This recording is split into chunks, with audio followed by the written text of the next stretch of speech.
Good morning student. तो twelfth class में हम प्लेन के बारे में डिस्कस कर रहे थे। अभी तक हमने एक प्लेन की नॉर्मल इक्वेशन, उसके बाद एक प्लेन की इक्वेशन जो किसी एक पॉइंट से पास हो रही है उसके बारे में पढ़ा था। आज हम डिस्कस करेंगे अगर आपकी कोई प्लेन 3 पॉइंटों से पास हो रही तो हम उसकी इक्वेशन कैसे निकालेंगे। अब देखो, आप ये कोई आपको प्लेन दे दी गई है, इस प्लेन के ऊपर ये 3 पॉइंट आपने ले लिए,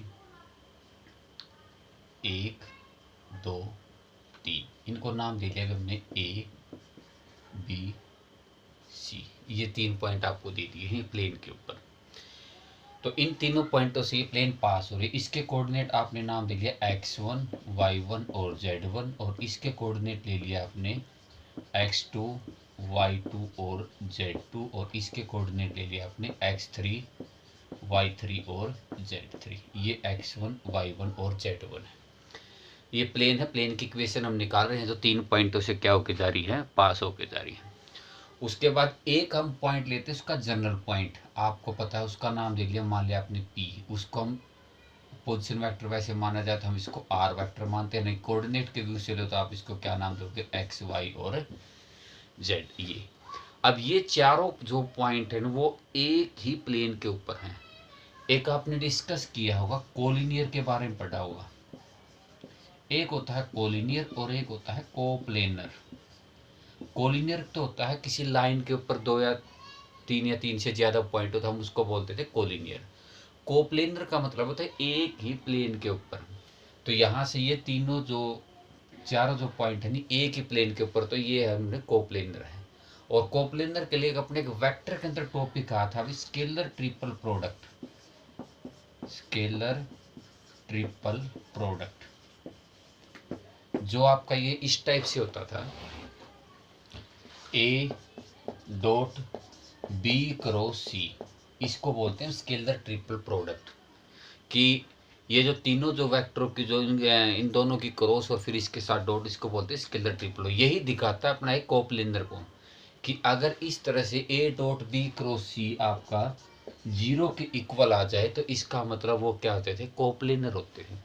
वो वेक्टर के अंदर है भी आपका स्केलर ट्रिपल प्रोडक्ट, वो उसके बारे में आपको फिर बता भी देंगे।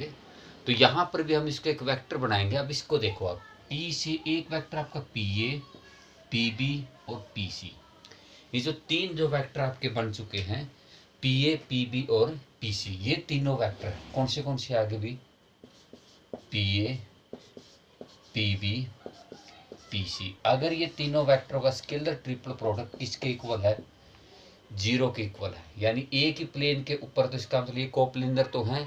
और अगर ये कोप्लेनर है तो इन तीनों की स्केलर ट्रिपल प्रोडक्ट किसके इक्वल होगी, 0। हम इसको ऐसे भी लिख सकते हो, ऐसे भी लिखते थे, यानी इसको आप लिख सकते हो PA dot PB cross PC is equal to किसके आगे भी आपका 0। अब सबसे पहले हम निकाल लेंगे PA। अब ए के कोऑर्डिनेट हमने नाम दे लिया x1 y1 z1, वैसे नाम दे तो हमने इसको नाम दे लिया ए वेक्टर, इसको नाम दे लिया बी वेक्टर और इसको नाम दे लिया सी वेक्टर। ये आपका आर वेक्टर है। तो पी ए कैसे निकालोगे आप, position vector of A minus में पी,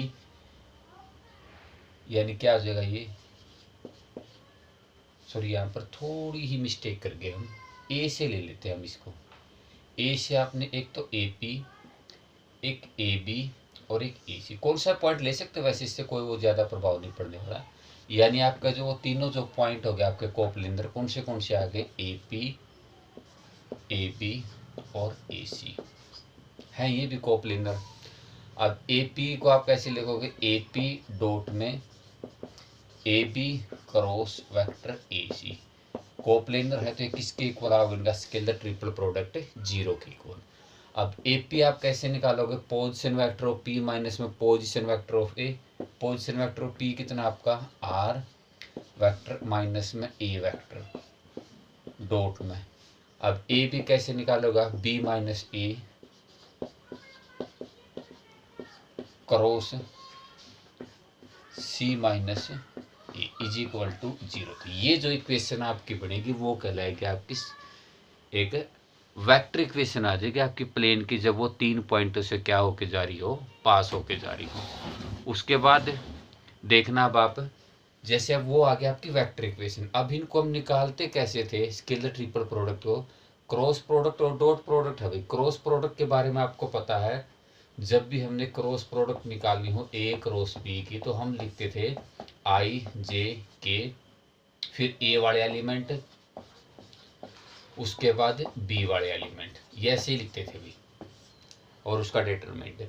जब आप इसका डिटरमिनेंट निकालोगे तो वो आई की फॉर्म में आ जाए, यानी आई इंटू में जो भी आएगा आपका A2B3 माइनस B2A3, यानी इस तरह से आ जाएगी। फिर एक वेक्टर आपका जो ए वेक्टर वो भी आई जे की होती है, उसके साथ इसकी डॉट प्रोडक्ट करके हम इक्वेशन आती है, यानी आई की जगह जब डॉट प्रोडक्ट करो तो ए वाला वेक्टर लिखना पड़ेगा अपने पहले वाला, बी वाले, यानी ए डॉट बी क्रॉस सी को हम ऐसे भी लिख सकते हैं, यानी ए वाले वेक्टर सारे तीनों, इसी तरह तीनों बी वाले वेक्टर, और इसी तरह तीनों सी वाले वेक्टर। तो इनके बीच का जो डेटरमेंट हम निकालते हैं वही आपकी कौन सी फॉर्म होती है, कार्टेशियन फॉर्म। तो अब इसकी आप कार्टेशियन फॉर्म कैसे निकालोगे, सबसे पहला वेक्टर आपका आर माइनस ए, यानी एक्स माइनस एक्स वन, पहला कंपोनेंट क्या है, X minus X one, Y minus Y one और जेड माइनस जेड वन। दूसरा भी ए बी है आपका x2 y2 z2, और ये x1 y1 z1, यानी क्या लिखोगे x2 minus x1, y2 minus y1 और z2 माइनस z1, और लास्ट आ जाएगा भाई x3 minus x1, y3 minus y1 और z3 माइनस z1। इसका जो डिटरमिनेंट आप जीरो के इक्वल रख के जो इक्वेशन आएगी वो आपकी किसकी फॉर्म में आ जाएगी, एक एक्स वाई जेड की फॉर्म में आ जाएगी, जो इसकी कौन सी फॉर्म कहलाएगी, कार्टेशियन फॉर्म कहलाएगी। अच्छा, अब इसके अंदर ये जो मैं नाम बोल रहा था ए पी बी बी, इसमें से आप कोई भी रख सकते हो, तीनों पॉइंटों में से कोई भी एक ऐसा पॉइंट ले लो आप, ए को रखो, बी को रखो, सी को रखो, जिसको बाकी तीनों में से लेस करना होता है। अब यहाँ पर मैंने ए को इन तीनों में से लेस किया है, आप बी को भी लेस कर सकते हो इन तीनों में से, या सी को, वो आपकी मर्जी है, आप किसी भी तरीके से इसको सोल्व कर सकते हैं। तो ये तो थी आपकी 3 पॉइंटों से इक्वेशन, जब आपको निकालने तो ऐसे सोल्व करने थे। नेक्स्ट जो टॉपिक आपका इसका इंटरसेप्ट फॉर्म है, उसके बारे में हम डिस्कस करेंगे।